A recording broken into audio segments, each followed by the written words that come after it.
আসসালামু আলাইকুম, সবাই কেমন আছেন? আলহামদুলিল্লাহ, আপনাদের দোয়ায় আমি অনেক ভালো আছি। আয়াত মামস ব্লগ দেখার জন্য সবাইকে স্বাগতম জানাচ্ছি। আজকের রেসিপি অনেক কিছু রান্না, তবে আমি মাছটাকে ভেজে নিলাম। মাছ হচ্ছে পাঙ্গাস মাছ, আগে আমি ভালো করে ভেজে নিব।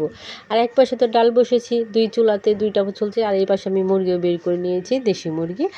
তো আমি এই পাশে কিন্তু আবার একটা ডিম সিদ্ধ করেছি আয়াসোনার জন্য। তো মুরগি কাটার আগে আমি আয়াসোনাকে খেয়ে আসি, কারণ আয়াসোনার শরীরটা তেমন একটা ভালো না। এই জন্য আয়াসোনাটা আগে কাজ করি, তারপরে রান্না বান্না করি। এই পাশে কিন্তু আমি করলা ভাজি, আমার রান্না মোটামুটি শেষ হয়ে গেছে, সেটাই আপনাদের সাথে শেয়ার করলাম। করলা ভাজি রান্না করলাম। আর লাল লাল যেগুলো দেখছি না, ওগুলো কিন্তু কাঁচামরিচ, আজকে একটু বেশি করেই কাঁচামরিচটা দিয়েছি ভাজির মধ্যে, কারণ আয়াদের বাবা বা দুপুর খাবে না। তো এই পাশে কিন্তু যেহেতু আমি মাছ ভেজে রেখেছি, মাছগুলো রান্না করে নিব। তো আমি পেঁয়াজ ভালো করে ভেজে সামান্য একটু আদা রসুন, তারপরে হলুদ মরিচ সব কিছু দিয়ে টমেটো দিয়ে ভালো করে কষিয়ে নিচ্ছি। আর এটা তো আর রেসিপি দিচ্ছি না, এই জন্য শর্টকাটে ভিডিও শেয়ার করতেছি যে আজকে আমি কী খেলাম এই বৃষ্টির দিনে, বা আমার বাসায় কী আসলো। এই যে আমি কিন্তু মাছগুলো ছেড়ে দিলাম, মাছগুলো বলকও চলে আসছে। তবে অবশেষে আমি একটু জিরার ফাঁকি দিয়েই খাবো আজকে পাঙ্গাস মাছ। আমি যেহেতু টমেটো তো রান্না করছি, তারপর আমি একটু জিরা ফাঁকি দিব ঘ্রাণ আসার জন্য। এই যে আমি জিরা ফাঁকি দিয়ে দিলাম। তো আমার তো পাঙ্গাস মাছের রান্না শেষ, তো বাজি এখন আমি মুরগি রান্না করব। আর করলা ভাজিও রান্না শেষ, ডালও রান্না শেষ। এই আমার মোটামুটি শেষ হয়ে গেছে এগুলো। এখন মুরগিটা রান্না হলে আমার কিন্তু রেসিপিটা শেষ হয়ে যাবে আজকের জন্য, মানে খাবার শেষ হয়ে যাবে, রান্না শেষ হয়ে যাবে, সরি খাবার না, রান্না শেষ হয়ে যাবে। তো আমি এই পাশে আবার আদা দিয়ে ভালো করে একটু তেলের মধ্যে ভেজে নিলাম, আর হলুদ মরিচ দিয়ে দিচ্ছি।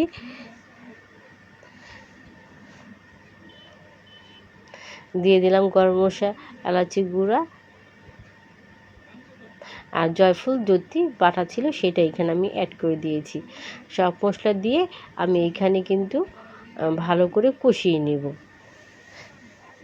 যা যা লাগে মুরগি রান্না করতে সম্পূর্ণ সেগুলোই আমি দিয়ে দিলাম। তো আমার তো মুরগি কষানো হয়ে গেছে, আমি মুরগির মাংসগুলো এখন ছেড়ে দিব।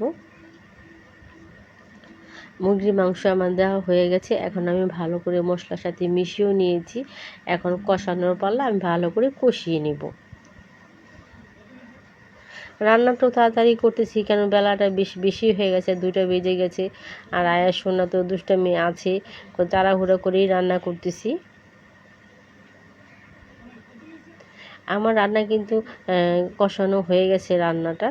এখন কষিয়ে আমি এখন আবার ভালো করে এই যে পানি দিয়ে দিলাম, যেহেতু মাংসটা সিদ্ধ হতে হবে, এই জন্য ভালো করে কষিয়ে পানি দিয়ে দিলাম। আমার রান্নাটি কি মোটামুটি কিন্তু শেষ পর্যায়ে, দেখলে হয়তো আপনি বুঝতে পারবেন, উপরে কিন্তু তেল চলে আসছে। এখন শুধু খাওয়ার পালা, আমি খেতে দিব, কারণ আমার খালা আসছে।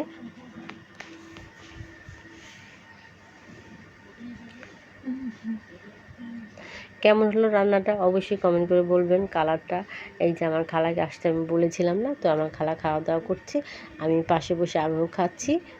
তো খাওয়া দাওয়া করতে থাকি। আমি আবার এই পাশে একটু ফিরনি রান্না করেছি গ্রামের দুধ দিয়েই।